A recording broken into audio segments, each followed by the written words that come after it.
ബ്രിട്ടീഷുകാരുടെ വെളുത്ത മുട്ടക്കറി നിങ്ങൾ കഴിച്ചിട്ടുണ്ടോ? ഇല്ലെങ്കിൽ ഈ വീഡിയോ ഒന്ന് സേവ് ചെയ്ത് വെച്ചോ. അപ്പോൾ മിക്സിയുടെ ജാറിലേക്ക് പുഴുങ്ങിയ 2 കിഴങ്ങ്, രണ്ടായി മുറിച്ച ഒരു സവോള, 2 കഷ്ണം ഇഞ്ചി, 3 അല്ലി വെളുത്തുള്ളി, 1/2 ഗ്ലാസ് വെള്ളവും ഒഴിച്ചു കൊടുത്ത് ഒട്ടും തരിയില്ലാതെ ഇതുപോലെ ഒന്ന് അരച്ചെടുക്കാം.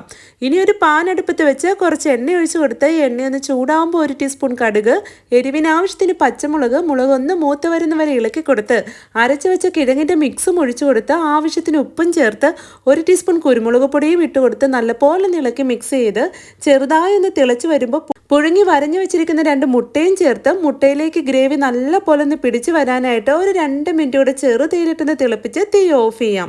പൊറോട്ടയ്ക്കും ചപ്പാത്തിക്കും എല്ലാം ഇത് സൂപ്പർ സൈഡാണെങ്കിലും ബ്രിട്ടീഷുകാർ ഇത് കഴിക്കുന്നത് ബ്രെഡിൻ്റെയും ബണ്ണിൻ്റെയും ഒക്കെ ഒപ്പമാണ്.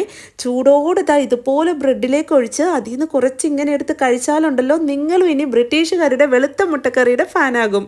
അപ്പോൾ എങ്ങനെയാ, ഒന്ന് ട്രൈ ചെയ്ത് നോക്കാമല്ലേ? അപ്പോൾ ഇതേപോലെയുള്ള ഈസി ആൻഡ് ടേസ്റ്റി റെസിപ്പീസിനെ പറ്റി ഒന്ന് ഫോളോ ചെയ്യാനും ലൈക്ക് ചെയ്യാനും മറക്കല്ലേ. അപ്പോൾ ഓക്കെ, ബൈ.